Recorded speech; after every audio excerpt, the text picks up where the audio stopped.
Tunay ngayon na hindi kayo karaniwang mga bata. Pero kahit na ganon, hindi rin pwedeng basta na lang ako maniwala sa lahat ng sinasabi ninyo. Totoong naghahanap nga ako ng mga hunter na tutulong para tapusin ang larong ito para sa akin, pero hindi ko kayo pwedeng kunin para maglaro sa ngayon. Pasensya na.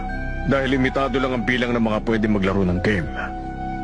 Hindi maganda to. Palpak ba ang plano namin? Naisip ko lang kasi, baka naman hindi na natin kailangan bilhin yung game.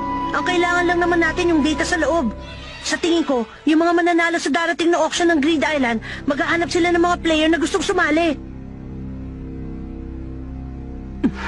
Limitado lang ang mga pwedeng maglaro. Para sa bawat isang memory card kasi, game data ng iisang player lang ang kaya nitong hawakan. Kung gagamit ka ng multitap, pwedeng umabot hanggang 8 player maglalaro sabay-sabay para sa bawat isang console. Oo nga no, lahat ng 30 block na memory card na yon, puro game save data ng Grid Island ang laman. Oo. Paano nyo nalaman yon? Kasi po meron kaming memory card na may mga save data ng Grid Island. Ibig sabihin nakapaglaro na kayo noon ng game na to? Hindi po, meron lang kaming memory card.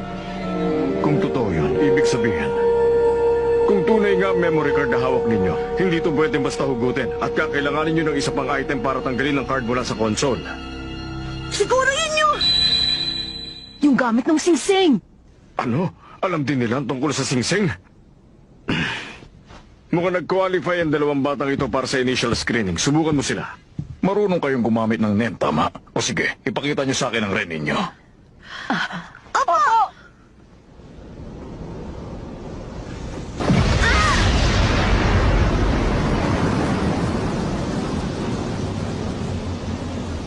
Kumusta naman?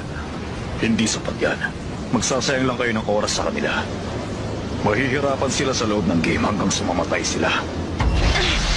Paano niyo nalaman? Hindi niyo pa nga kami nasusubukan! Hindi namin pwedeng subukan hanggat hindi kami sigurado, bata.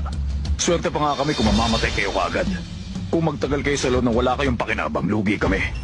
Habang may player na buhay pa't naglalaro sa loob ng game, hindi pwedeng i-reset o tanggalin ang memory card.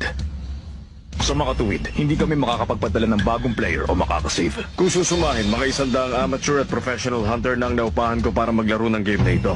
Pero higit sa kalahati ng bilang na yon, malaking talo para sa amin. Talo para sa inyo? Wala kami napala dahil ayaw na nila bumalik sa tunay na mundo. Mas pinili nilang tumira sa loob ng game panghabang buhay. Kaya naman, ganun na lang ang ingat namin sa pagpili ng mga maglalaro. Ang hinahanap naming player, yung malakas na makakakuha ng mga item at dadalhin nito pabalik sa mundo natin. Hindi namin kailangan ng mga player na pampagulo lang.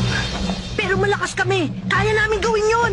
Tsaka sino ba siya para sabihin hindi kami pwedeng maglaro? Isa siyang pro hunter na ilang beses na nakalabas. At veterano na siya sa paglalaro ng Grid Island.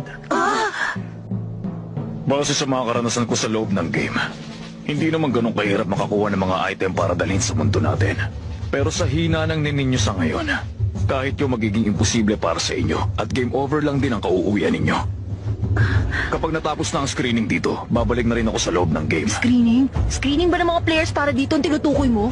Tama yun. Magaganap yun sa huling araw ng auctions. Kung gusto ninyo makapasa sa screening, malaki-laki pang improvement ang kailangan pagdaanan ng ninyo. Kung nakarating kayo rito ngayon, patunay ngayon na hindi kayo karaniwang mga bata. Pero kahit na ganon, hindi rin pwedeng basta na lang ako maniwala sa lahat ng Totoong